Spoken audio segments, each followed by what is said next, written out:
अपने सच्चे प्यार अलेक्जेंडर की तलाश में एलिस निकल पड़ती है एक अनजान शहर में, जहां सफर में उसकी मुलाकात होती है फ्रैंक से, जो एलिस को देखते ही उसके प्यार में खो जाता है। धीरे धीरे दोनों को एक दूसरे के लिए फीलिंग्स बनने लगती है, पर वहीं एलिस को अलेक्जेंडर से भी प्यार होता है। इसी दुविधा में कि वो किसे चूज करे, एलिस को फ्रैंक के बारे में कुछ ऐसी सीक्रेट जानकारी का पता चलता है जिससे हम एज एन ऑडियंस भी चौंक जाते हैं। आखिर क्या है वो सीक्रेट और अंत में एलिस किसे चूज करेगी, जानेंगे आज के इस वीडियो में। इस बार मैं आपके लिए सस्पेंस थ्रिलर के अलावा एक गूफी स्पाई थ्रिलर और रोमांटिक स्टोरी से भरी मूवी द टूरिस्ट एक्सप्लेन करूंगा, जिसे IMDb पर 6 की रेटिंग है और ये रीमेक है 2005 की फ्रेंच मूवी एंथोनी जिमर की। और ये एकमात्र मूवी है जहां हमें टैलेंटेड जॉनी डेप और गॉर्जियस एंजेला जोली के बीच लव केमिस्ट्री देखने को मिलती है। मूवी को क्रिटिक्स से बैलेंस रिव्यू मिले, पर इसे ऑडियंस ने खास करके काफी सराहा और इसके $100 मिलियन बजट में इसने $280 मिलियन की वर्ल्ड वाइड बॉक्स ऑफिस कमाई की। ये एक अमेरिकन रोमांटिक थ्रिलर फिल्म है जिसे को राइट और डायरेक्ट किया है फ्लोरियन हैकल वैन डॉन्समैक ने, जिन्होंने इससे पहले प्रशंसित German movie the lives of others direct की है। और इसके लीडिंग रोल में है Angela Jolie as Alice Clifton Ward, Johnny Depp as Frank Tupelo और सपोर्टिंग रोल निभाया है Paul Bettany as inspector John Atchison, Stephen Berkoff as Reginald Shaw और रूफस सिविल एज लॉरेंस। तो चलिए शुरुआत करते हैं मूवी के one of the leading characters Alexander और एलिस के बैकग्राउंड से। अलेक्जेंडर एक चालाक और बाय प्रोफेशन बैंकर होता है जो शहर के एक बदनाम गुंडे रीजनल शॉ के लिए काम करता था। शॉ के लिए काम करते करते फिर एक दिन अलेक्जेंडर शॉ के काले धन $2.3 बिलियन रुपए की हेराफेरी करके भाग जाता है और फिर तब से शॉ उसके तलाश में होता है। इतना ही नहीं, अलेक्जेंडर ने ब्रिटिश गवर्नमेंट को करीब $744 मिलियन की टैक्स अदा नहीं किया होता है और यही कारण से ब्रिटिश गवर्नमेंट के ऑफिसर्स भी जैसे जॉन एचिसन उसके तलाश में होते हैं। पर चालाक अलेक्जेंडर ने अब तक दोनों को चकमा दिया होता है। एलिस एक खूबसूरत, सोफिस्टिकेटेड और मिस्टीरियस वुमन होती है और जो अलेक्जेंडर के प्यार में होती है, पर फिर अचानक से एक दिन अलेक्जेंडर उसे छोड़कर चला जाता है। पर वहीं फिर 2 साल बाद अलेक्जेंडर एलिस को उसे फ्रांस में मिलने का रिक्वेस्ट करता है ताकि वो उसे अपने चले जाने की सफाई दे सके और एलिस ठीक वैसा ही करती है। मूवी की शुरुआत में हमें दिखाया है कि कुछ सीक्रेट एजेंट्स अपने सर्वेलेंस कैमरा की मदद से एक वैन से किसी खिड़की पर नजर बनाए रखे और वो और कोई नहीं बल्कि एलिस पर ही होती है। पुलिस एलिस पर इसलिए नजर बनाए रखते हैं क्योंकि शायद से कभी अलेक्जेंडर एलिस को कांटेक्ट करने की कोशिश कर सकता है जिससे वो उसे पकड़ सकते हैं। पर वो लोग इस बात से बेखबर है कि एलिस को पहले से ही उनके बारे में खबर है कि वो उस पर नजर बनाए है, पर फिर भी वो उनसे बिना डरे या बिना उनके भनक लगे कि वो उनके बारे में जानती है। एलिस ब्रेकफास्ट के लिए अपने यूजुअल फेवरेट पर्शियन कैफे आती है। अपना यूजुअल ऑर्डर देने के बाद रोज से अलग इस बार ब्रेकफास्ट करते दौरान एक डिलीवरी बंदा एलिस को अप्रोच करता है, कोई एनवेलप डिलीवरी करने के लिए, जो रियलिटी में अलेक्जेंडर का ही एक नोट होता है। उस लेटर को पढ़ने के बाद एलिस के चेहरे पर मुस्कान देखकर एजेंट्स के लीडर जॉन को समझ आ जाता है कि ये जरूर अलेक्जेंडर का ही होगा।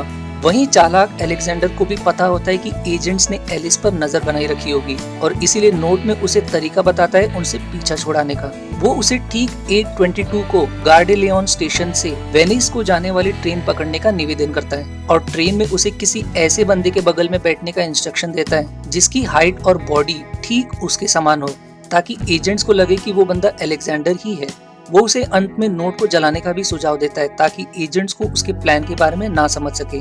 एलिस ठीक वैसा ही करती है। स्टेशन की तरफ निकलने से पहले वो नोट को जला देती है। अब नोट को जलता देख एजेंट्स तुरंत उसे बचाने के लिए भागते हैं, पर तब तक देर हो चुकी होती है। पर फिर भी शायद से कोई तो जानकारी मिले, उसके राख को प्लेट के साथ लैब भेज दिया जाता है। वहीं एजेंट्स को उस डिलीवरी बंदे पर भी शक हो जाता है कि शायद से वो अलेक्जेंडर हो सकता है, इसीलिए तुरंत उसे हिरासत में लेते, पर वो रियलिटी में एक साधारण डिलीवरी बॉय निकलता है। बाकी एजेंट्स एलिस का पीछा करते करते स्टेशन सबवे के करीब पहुंचते हैं, जिन्हें देखकर एलिस एकदम से रुक जाती है और फिर घड़ी पर नजर घुमाने के कुछ देर बाद वो उस सबवे में चली जाती है। वहीं जब तक एजेंट सबवे में एंटर कर सके तब तक पब्लिक झुंड में सबवे से ऑपोजिट डायरेक्शन में निकलने लगती है, जिसकी वजह से वो कई कोशिशों के बावजूद आगे नहीं बढ़ पाते। और इस तरह एलिस उनसे बचते हुए गार्डियन स्टेशन जाने वाली लोकल ट्रेन में चढ़ जाती है। अब मूवी का सीन जॉन के डिपार्टमेंट में शिफ्ट होता है, जहां उसका सीनियर उसके इन्वेस्टिगेशन से खुश नहीं होता, क्योंकि अब तक करीब $8 मिलियन खर्च हो चुके होते अलेक्जेंडर को पकड़ने के लिए, पर वो आज भी पुलिस को चकमा दे रहा होता है। उन्हें शक है कि अलेक्जेंडर ने फेस ट्रांसप्लांट से अपनी शक्ल बदल दी है ताकि उसे कोई पहचान ना सके। जॉन का बॉस उसे फटकार लगाता है कि और पैसे खर्च करने से बेहतर इस केस को यहीं क्लोज कर देना चाहिए, पर जॉन फिर भी सीक्रेटली अपना मिशन जारी रखता है और उस नोट के कुछ राख को जोड़ने पर उसे पता चलता है कि एलिस कहाँ के लिए और कौन से ट्रेन में सवार है। ये जानकारी मिलते ही जॉन के एजेंट समय रहते उसी ट्रेन में एलिस के साथ सवार हो जाते हैं और दूर से उस पर सीक्रेटली नजर बनाए रखते हैं, इस उम्मीद में कि शायद से अलेक्जेंडर इस बार दिख जाएगा।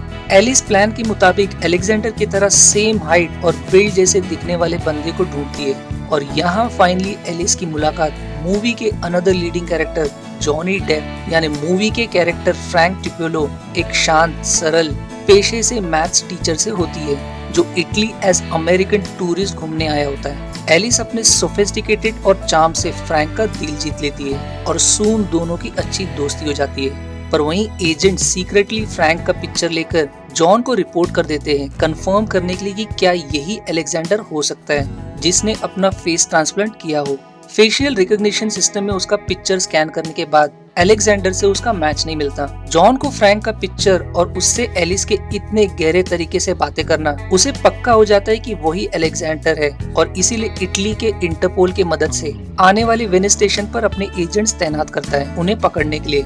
पर फिर बाद में उस बाकी के जले नोट को जोड़ने के बाद उन्हें जानकारी समझ में आती है कि अलेक्जेंडर ने एलिस को कहा था कि किसी ऐसे बंदे से मिलने को जो उसकी तरह सेम हाइट का हो, यानी कि फ्रैंक से बात करना ये एलिस का सिर्फ एक प्लान था और इसीलिए समय रहते उन्हें पकड़ने का ऑर्डर रिटर्न ले लेता है। स्टेशन उतरने के बाद एलिस उसे बोट से लिफ्ट ऑफर करती है और बाद में उसके साथ आलीशान होटल डेनिलिया में समय बिताने के लिए इनवाइट करती है, जिसे वो खुशी से स्वीकार कर लेता है। होटल में चेक इन के दौरान एलिस फ्रैंक को अपना हस्बैंड बताती है, जिसे सुनकर फ्रैंक थोड़ा चौंक जाता है, पर एलिस के प्यार में गुम वो ये मौका नहीं गवाता। होटल स्वीट में एंटर करने पर एलिस को अलेक्जेंडर की तरफ से कुछ बेशकीमती गिफ्ट्स और आज से 2 दिन बाद होने वाले बॉल पार्टी के लिए इनविटेशन भी मिलता है। उसी दौरान चेक इन करते समय एक बंदा किसी कारण से कुछ अलग तरीके से एलिस को देखता है। आखिर कौन है ये बंदा, इसका रहस्य आगे के मेन प्लॉट में रिवील होगा। वहीं जॉन के एजेंट्स के बीच एक गद्दार होता है जो फ्रैंक के पिक्चर को अलेक्जेंडर समझकर शॉ को खबर कर देता है। शॉ के आदमियों को ये तो पता होता है कि उन्हें किसे ढूंढना है, पर कहाँ ये अभी उन्हें क्लियर नहीं होता। इसीलिए शुरुआत में वो सिटी के सबसे महंगे होटल्स जैसे द ग्रिटी, द रेजिना और द डेनिलिया में छानबीन करने का तय करते हैं, क्योंकि उनके मुताबिक अलेक्जेंडर जरूर अपने पार्टनर एलिस के साथ इन्हीं आलीशान होटल में समय बिताएगा। पर एलिस के लिए इतनी बेशकीमती गिफ्ट्स देखकर फ्रैंक को आभास हो जाता है कि एलिस की जिंदगी में कोई और है, जो एलिस उसे डिनर के दौरान कन्फेस करती है, जिसे सुनकर फ्रैंक को हल्की चोट लगती है। वहीं एलिस का पीछा करते करते वो एजेंट्स होटल तक पहुंच जाते हैं और दूर से उस पर नजर बनाए रखते हैं। एलिस अब भी अलेक्जेंडर के प्लान को फॉलो कर रही होती है, जहां उसे एजेंट्स को गुमराह करना होता है। इसीलिए नकली अलेक्जेंडर यानी कि फ्रैंक को उनके सामने बैल्कनी से किस कर देती है। पर उसी वक्त शॉ के आदमियों की भी नजर एलिस पर पड़ जाती है और उन्हें फ्रैंक अलेक्जेंडर लगने लगता है। फ्रैंक एलिस की किस से कुछ समझ नहीं पाता। एक तरफ वो अब भी अलेक्जेंडर से प्यार करती है, वहीं दूसरी तरफ शायद से उसके लिए एलिस के फीलिंग्स। पर अगले दिन सुबह उठने पर फ्रैंक को एक सरप्राइज मिलता है कि एलिस होटल छोड़कर चली गई है, पर क्यों उसे समझ नहीं आता। कुछ देर बाद अलेक्जेंडर को ढूंढते ढूंढते शॉ के आदमी होटल पहुंच जाते हैं और उसे गन के नोक पर अपने साथ चलने की धमकी देते हैं। फ्रैंक को कुछ समझ नहीं आता, स्पेशली जब वो फ्रैंक को अलेक्जेंडर के नाम से बुलाते हैं, पर वो स्मार्टली किसी तरह होटल की खिड़की से भाग निकलता है, बिल्डिंग टू बिल्डिंग छत से भागते हुए। और शॉ के आदमियों से फायर्ड गन शॉट की आवाज से एलिस की नजर फ्रैंक पर पड़ती है।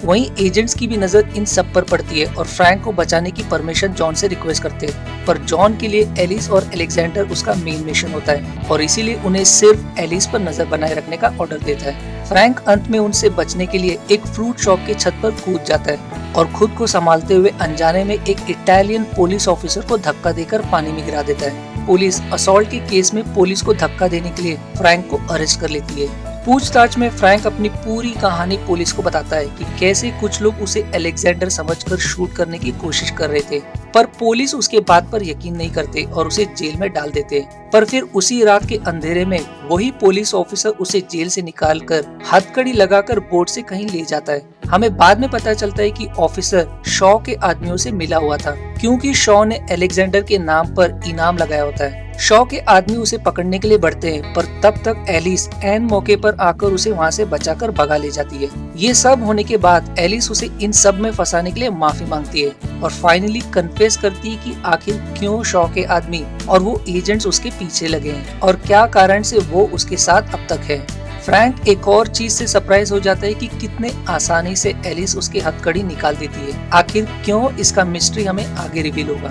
पर फिर भी फ्रैंक को कोई फर्क नहीं पड़ता कि एलिस ने उसका गैर फायदा उठाया, क्योंकि वो बस उससे अनकंडीशनली प्यार में होता है, जिसे सुनकर एलिस थोड़ी बेचैन हो जाती है। वहीं अपने आदमियों के अलेक्जेंडर को पकड़ने का अनसक्सेसफुल अटेम्प्ट के लिए सजा के तौर पर गुस्से में शॉ उन्हें मार देता है। मूवी में ये दिखाया गया है कि शॉ कितना क्रूल इंसान है। अब एलिस के दिल में भी एक तरह से फ्रैंक के लिए फीलिंग्स बनने लगते हैं। वो उसे और मुश्किल में नहीं डाल सकती, इसीलिए चालाकी से वो उसे एयरपोर्ट के करीब छोड़ देती है और फिर सीधे किसी गवर्नमेंट बिल्डिंग विजिट करती है। और यहाँ एलिस के बारे में एक रहस्य रिवील होता है कि एलिस दरअसल ब्रिटिश की सीक्रेट एजेंट थी, जिसका अंडरकवर मिशन था अलेक्जेंडर को पकड़ने का। पर उसे पकड़ने के बजाय वो अलेक्जेंडर के प्यार में पड़ गई और फिर अचानक से एक दिन अलेक्जेंडर के साथ गायब हो जाती है। उसके वजह से फ्रैंक की जान खतरे में पड़ना और इसके अलावा अलेक्जेंडर का कुछ न करना, और इससे पहले कि और कोई इस मुसीबत में फंसे, वो डिसाइड करती है जॉन के साथ मिलकर बॉल पार्टी के दौरान अलेक्जेंडर को पकड़वाने का।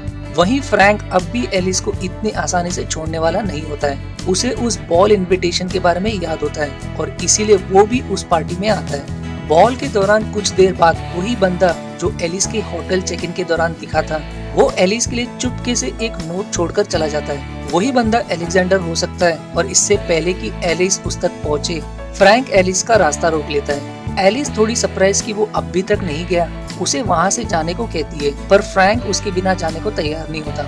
एलिस के सवाल करने पर कि आखिर उसे इस पार्टी में एंट्री कैसे इतने आसानी से मिली, तो फ्रैंक कुछ बहाना कर देता है। ये सीक्रेट भी हमें आगे समझेगा कि कैसे इतने आसानी से इनविटेशन ओनली पार्टी में फ्रैंक जैसे साधारण टूरिस्ट को एंट्री मिली। एलिस के कई विनती करने पर भी वो नहीं जाता, इसीलिए एलिस अंत में उसे जानबूझकर बुरा भला कहकर वहाँ से चली जाती है, ताकि उसे लगे कि उसे उसके लिए कोई फीलिंग्स नहीं है। इससे पहले कि फ्रैंक फिर से एलिस तक पहुँचे, जॉन उसे टेम्पररी अपनी हिरासत में ले लेता है, जहाँ वो बातों बातों में उसे अलेक्जेंडर के बारे में कुछ जानकारी बताता है कि आखिर क्यों वो अलेक्जेंडर के पीछे है, क्योंकि उसने ब्रिटिश गवर्नमेंट के $744 मिलियन के टैक्स नहीं अदा किए थे, ना कि इसलिए क्योंकि उसने एक गुंडे के पैसे गायब किए। वहीं एलिस उस नोट को पढ़ने के बाद अपने बोट से कहीं के लिए निकल पड़ती है। इस बात से अनजान कि जॉन के अलावा शॉ के भी लोग उसका पीछा कर रहे हैं। नोट के अकॉर्डिंग एलिस किसी बंगलों में पहुंचती है, पर शॉ के भी आदमी उसका पीछा करते हुए उसे अपने गिरफ्त में ले लेते हैं। अब सिचुएशन ऐसा हो जाता है कि एलिस शॉ के कब्जे में होती है और वो एलिस से अलेक्जेंडर के छिपाए उसके पैसों के बारे में बताने के लिए धमकी देता है। और वहीं जॉन अपने स्नाइपर्स और एजेंट्स की मदद से उस सिचुएशन पर अपनी नजर बनाए रखता है, इस उम्मीद में कि अलेक्जेंडर जरूर आएगा एलिस को बचाने के लिए। शॉ के आदमी एलिस पर बहुत जुल्म करते हैं, जिसे देखकर फ्रैंक और एजेंट जॉन से एलिस को बचाने की परमिशन मांगते हैं, पर जॉन अपने मिशन से नहीं हटता, क्योंकि वो ये मौका नहीं गवा सकता अलेक्जेंडर को पकड़ने का। जॉन की तरफ से कोई मदद ना मिलता देख फ्रैंक किसी तरह अपना हथकड़ी छुड़ाकर एलिस को बचाने निकल पड़ता है। शायद ही अब अलेक्जेंडर उसे बचाने आएगा। एलिस अपनी जान बचाने के लिए शॉ को अलेक्जेंडर की तिजोरी के बारे में बता देती है, पर उसे उसका कोड नहीं पता होता, जिस पर शॉ यकीन नहीं करता। शॉ एलिस को कोड के लिए मारने ही वाला होता है कि फ्रैंक आ जाता है और खुद को अलेक्जेंडर बताता है, जिसने सभी से बचने के लिए फेस ट्रांसप्लेट किया। ये देखकर एलिस को यकीन नहीं होता कि फ्रैंक उससे इतना प्यार करता है कि उसने अपनी जान की भी परवाह नहीं की। इससे पहले कि फ्रैंक और किसी मुसीबत में फंसे, वो शॉ को फ्रैंक के बातों पर यकीन ना करने को कहती है कि वो ही अलेक्जेंडर है। इसके विपरीत फ्रैंक शॉ को यकीन दिलाने की कोशिश करता रहता है कि वही अलेक्जेंडर है और झूठ बोलता है कि उसे लॉकर के कोड के बारे में पता है। वो शॉ को कोड बताने को तैयार होता है अगर पहले वो एलिस को यहाँ से सही सलामत जाने दे। ये कंफ्यूजन में कि वो अलेक्जेंडर है कि नहीं, शॉ फ्रैंक को एक टेस्ट देने को कहता है कि अगर वो सच में अलेक्जेंडर है तो वो लॉकर को खोल कर दिखाए, वरना वो पहले एलिस को मार देगा। अब कोई और चारा नहीं, फ्रैंक उस तिजोरी की तरफ बढ़ता है और होप करता है कि उसका तुक्का लग जाए और वो तिजोरी खुल जाए।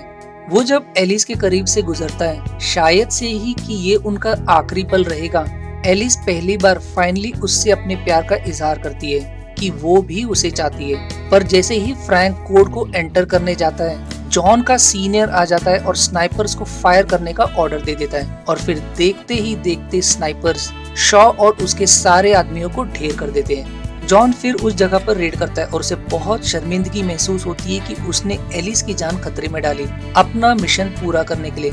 जगह का जांच पड़ताल चल ही रहा होता है कि जॉन को कॉल आता है कि अलेक्जेंडर कहीं और पकड़ा गया है, जिसे सुनकर वो और सभी एजेंट्स वहां के लिए निकल पड़ते हैं। दोनों अब अकेले।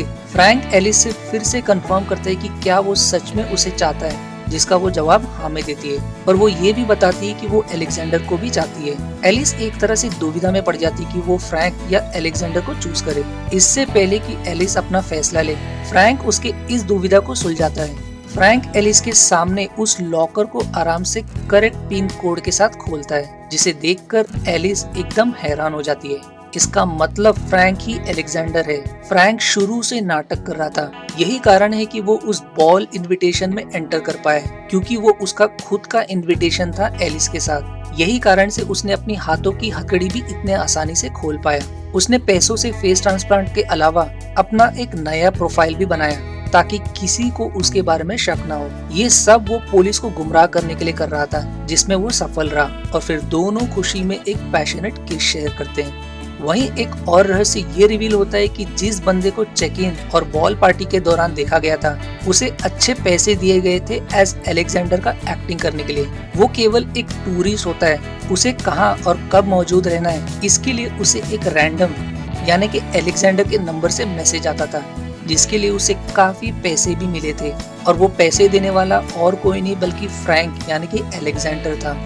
बेवकूफ बनने के बाद जॉन अपने एजेंट्स के साथ फिर से उसी वारदात पर पहुंचता है, पर एलिस और अलेक्जेंडर का कहीं पता नहीं होता। एजेंट्स अब उस लॉकर में कि आखिर क्या है फोर्सफुली खोलते हैं, जिसमें उन्हें अलेक्जेंडर की तरफ से एक बैंक चेक मिलता है $744 मिलियन का, जिसे देखकर जॉन के बॉस को समझ आ जाता है कि आखिर अलेक्जेंडर क्या करने की कोशिश कर रहा है। जॉन का बॉस तो खुश हो जाता है क्योंकि जिस काम के लिए वो उसका इतने सालों से पीछा कर रहे थे वो उन्हें मिल गया है। उन्हें अब कोई और शौक नहीं है अलेक्जेंडर के पीछे पड़ने का। वैसे भी उसने कोई अपराध नहीं किया एक चोर के घर में चोरी करके, और फिर फाइनली इस केस को ऑफिशियली क्लोज कर देता है। जॉन निराश, उसकी नजर खिड़की से एक बोर्ड पर पड़ती है जिस पर अलेक्जेंडर और एलिस सवार खुशी खुशी में अपने न्यू डेस्टिनेशन के लिए निकल पड़ते हैं और फिर मूवी हैप्पी एंडिंग के साथ एंड हो जाती है।